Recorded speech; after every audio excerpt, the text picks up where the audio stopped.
Starting with the name of Allah Almighty, who is the master of the day of judgment, and a bundle of Durud Salam on beloved Prophet Muhammad sallallahu alaihi wasallam. Dear students, mathematics PTB class 7, exercise 1.4 and question number 6. A is equal to 1, 7, 9, 11, B is equal to 1, 5, 9, 13, and C is equal to 2, 6, 9 and 11, and then we have to verify that A minus B is not equal to B minus A and A minus C is not equal to C minus A. तो बच्चों first of all we will solve first part and find A minus B. A minus B जब हम बच्चों find करेंगे तो A set की वो entries लिखनी है जो B में नहीं है, B की कोई भी एंट्री नहीं लिखी जाएगी. तो हम पहले पार्ट 1 का लेफ्ट हैंड साइड हम सॉल्व करेंगे. लेफ्ट हैंड साइड तो बच्चों ये होगा A माइनस बी. मैं पहले A की एंट्रीज लिखूंगा 1, 7, 9 और 11 माइनस फिर आगे हम B की एंट्रीज लिखेंगे 1, 5, 9 और 13. और माइनस का मतलब होता है स्टूडेंट्स कि पहले सेट की वो एंट्रीज जो दूसरे में ना हो. जैसे पहले सेट की 1 एंट्री दूसरे में भी है तो हम 1 नहीं लिखेंगे. 7 दूसरे सेट में नहीं है तो हम 7 लिखेंगे. लेकिन बच्चों दूसरे सेट की एंट्री नहीं लिखी जाएगी. जैसे 5 इसमें नहीं है तो हम वो नहीं इधर लिखेंगे. सिर्फ पहले सेट की वो एंट्रीज लिखनी है जो दूसरे में नहीं है. अब देखिए 9 दूसरे में है तो मैं 9 नहीं लिखूंगा और आगे 11 दूसरे में नहीं है तो मैं इधर 11 लिख लूंगा. तो ये है बच्चों A माइनस बी यानी कि लेफ्ट हैंड साइड. अब हम सॉल्व करेंगे राइट हैंड साइड और राइट हैंड साइड में हमने फाइंड करना है B माइनस A. तो बच्चों पहले हम सेट बी की एंट्रीज लिखेंगे 1, 5, 9 और 13 माइनस अब सेट ए की एंट्रीज लिखी जाएंगी 1, 7, 9 और 11. अब बच्चों हमने पहले सेट की वो एंट्रीज लिखनी है जो दूसरे में नहीं है. जैसे पहले में 1 है दूसरे में भी है तो हम 1 नहीं लिखेंगे.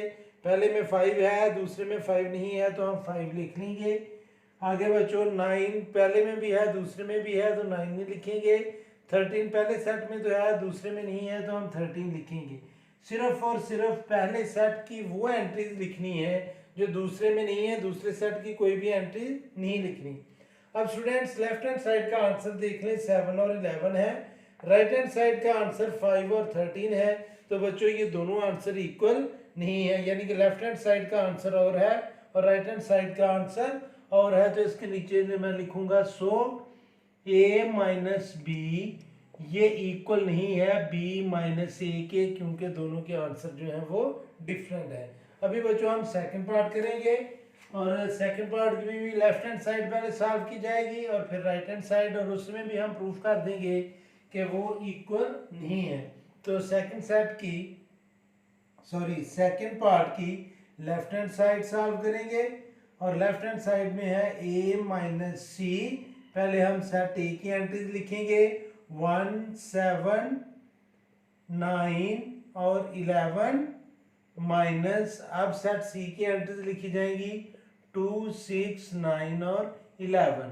तो बच्चों हम पहले सेट की वो एंट्रीज लिखेंगे जो दूसरे सेट में नहीं है. जैसे पहले सेट में 1 है दूसरे में नहीं है तो हम 1 लिखेंगे. 7 पहले सेट में है दूसरे में नहीं है तो 7 लिखेंगे. 9 पहले सेट में भी है दूसरे में भी है तो 9 नहीं लिखा जाएगा. 11 भी दोनों में है तो 11 भी नहीं लिखा जाएगा. तो ये बच्चों हमने लेफ्ट हैंड साइड सॉल्व की. अब हम सॉल्व करेंगे राइट हैंड साइड और राइट हैंड साइड में स्टूडेंट्स हमने लिखना है C माइनस ए. तो पहले हम सेट C की एंट्रीज लिखेंगे 2, 6, 9 और 11 माइनस दूसरे नंबर पर हम सेट A की एंट्रीज लिखेंगे 1, 7, 9 और 11. तो बच्चों पहले सेट की वो एंट्रीज लिखनी है जो दूसरे में नहीं है. जैसे पहले सेट में 2 है दूसरे में नहीं है तो हम 2 लिखेंगे. इसी तरह पहले सेट में 6 है दूसरे में 6 नहीं है तो हम 6 लिखेंगे. 9 पहले सेट में भी है दूसरे में भी है तो नहीं लिखेंगे. 11 भी नहीं लिखेंगे.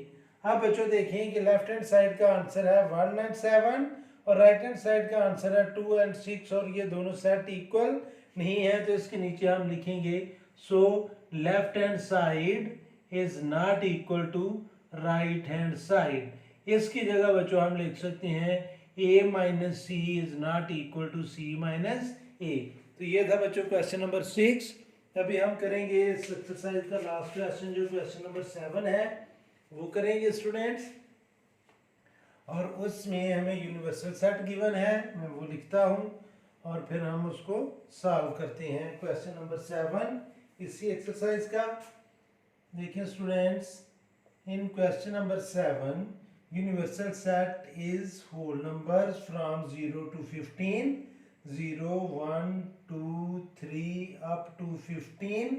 ये है बच्चों यूनिवर्सल सेट। फिर आगे सेट एल जो है उसकी एंट्रीज हैं स्टूडेंट्स 5 7 9, 5 7 9, 11 13 और 15। बुक पर बच्चों उसने लिखा है 5 7 9 आगे डॉट लगाकर 15, तो ये 13 और 11 जो है ये भी ऑड नंबर्स हैं, तो ये मैंने लिख लिए। और सेट एम जो है स्टूडेंट्स वो गिवन है जी 6 8 10 12 और 14। और बच्चों हमने वेरीफाई करना है किस किस को। Then verify the identity properties with respect to union and intersection. तो बच्चों जो आइडेंटिटी प्रॉपर्टी है यूनियन की और इंटरसेक्शन की वो हमने प्रूफ करनी है।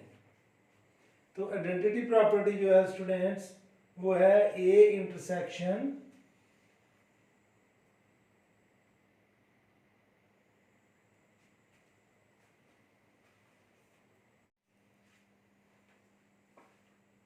Students, in identity property of union, empty set acts as identity.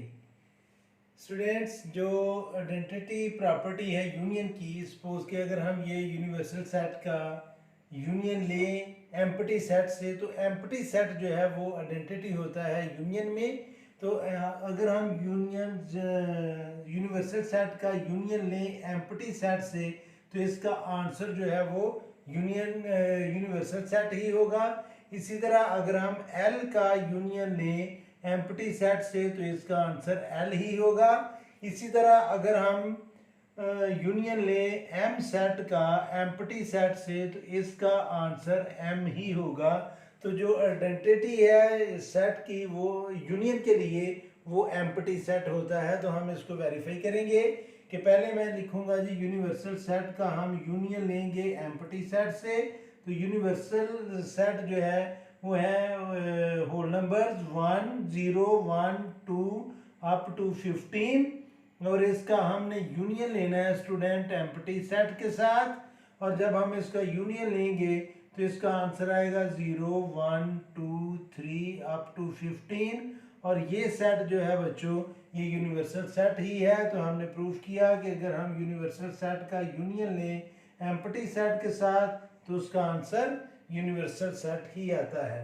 इसी तरह स्टूडेंट्स अगर हम सेट एल का यूनियन लें एम्प्टी सेट के साथ तो उसका आंसर भी एल ही होगा। जैसे एल यूनियन एम्प्टी सेट, और सेट एल की जगह हम लिखेंगे 5 7 9 11 13 और 15। और इसका स्टूडेंट्स हम यूनियन लेंगे एम्प्टी सेट के साथ। और यूनियन में आपको पता है कि हम कॉमन और नॉन कॉमन सारी एंट्रीज लिखते हैं। तो ये होगा स्टूडेंट्स 5 7 9 11 13 और 15। और ये सेट जो है ये इक्वल है सेट एल के। तो जब हम एल का यूनियन लेंगे एम्प्टी सेट के साथ तो उसका आंसर क्या आएगा, एल ही आएगा। अब स्टूडेंट्स जो तीसरी इसका सेट है, अगर हम सेट एम का यूनियन लें एम्प्टी सेट के साथ तो इसका आंसर जो है वो भी सेट एम ही होगा। अब हम लिखेंगे सेट एम की एंट्रीज 6 8 10 12 और 14। और इसका यूनियन हमने लेना है एम्प्टी सेट के साथ। और यूनियन में आपको पता है कि हम कॉमन और नॉन कॉमन सारी एंट्रीज लिखते हैं। तो इसका आंसर आएगा स्टूडेंट 6 8 10 12 और 14। और ये जो सेट है ये इक्वल है स्टूडेंट्स सेट एम के। तो एम का जब हम यूनियन लेंगे एम्प्टी सेट के साथ तो उसका आंसर एम ही आएगा। तो इसलिए यूनियन में जो आइडेंटिटी सेट है वो एम्प्टी सेट ही है। और लेकिन इंटरसेक्शन में जो यूनिवर्सल सेट है स्टूडेंट्स वो आइडेंटिटी सेट होता है। जैसे कि अगर हम इंटरसेक्शन लें एल इंटरसेक्शन यूनिवर्सल सेट, तो इसका आंसर जो है वो सेट एल ही होगा।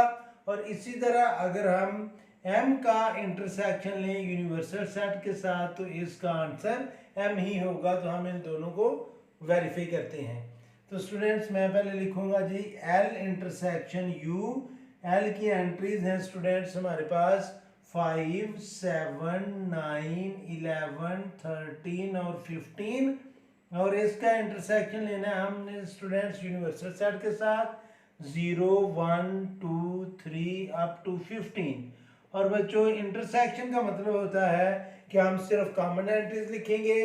तो ये चूंकि होल नंबर्स हैं 0 से लेकर 15 तक, तो जब ये हमारे ऑड नंबर हैं तो ये डेफिनेटली ये जितने भी ऑड नंबर हैं वो होल नंबर का पार्ट है। तो जब हम इनका इंटरसेक्शन लेंगे तो वो आएगा स्टूडेंट्स 5, 7, 9, 11, 13 और 15, क्योंकि ये सारी एंट्रीज जो हैं वो इस सेट की भी एंट्रीज हैं। और ये सेट पर गौर करें 5, 7, 9, 11, 13 और 15, तो ये सेट एल की इक्वल है।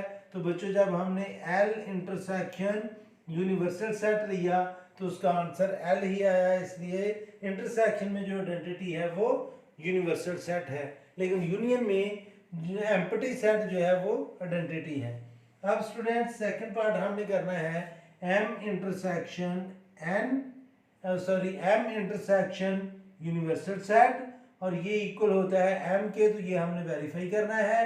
पहले हम लिखेंगे सेट एम की एंट्रीज दैट आर 6, 8, 10, 12 और 14, और इसका इंटरसेक्शन लेना है हमने यूनिवर्सल सेट के साथ 0, 1, 2, 3 अप टू 15। और इंटरसेक्शन का मतलब बच्चों आपको पता है कि उसमें जस्ट हम कॉमन एंट्रीज लिखते हैं। तो ये होल नंबर्स हैं और जितने भी इवन नंबर्स हैं वो सारे के सारे होल नंबर भी होते हैं। तो जब हम कॉमन एंट्रीज लिखेंगे तो ये आएगा 6, 8, 10, 12 और 14। और ये जो आंसर आया स्टूडेंट्स ये इक्वल है सेट एम के। तो जब हमने इंटरसेक्शन लिया एम सेट का यूनिवर्सल सेट के साथ तो उसका आंसर जो है वो एम ही आया है। तो यही हमने प्रूफ करना था। तो ये था बच्चों क्वेश्चन नंबर 7, बल्कि लास्ट क्वेश्चन एक्सरसाइज 1.4 का। और आज के लिए इतना ही काफ़ी है। मेरी अल्लाह से दुआ है कि अल्लाह ताला हमेशा आपको खुश रखे और ज़िंदगी के हर मैदान में कामयाब करे। आमीन। अल्लाह हाफिज़।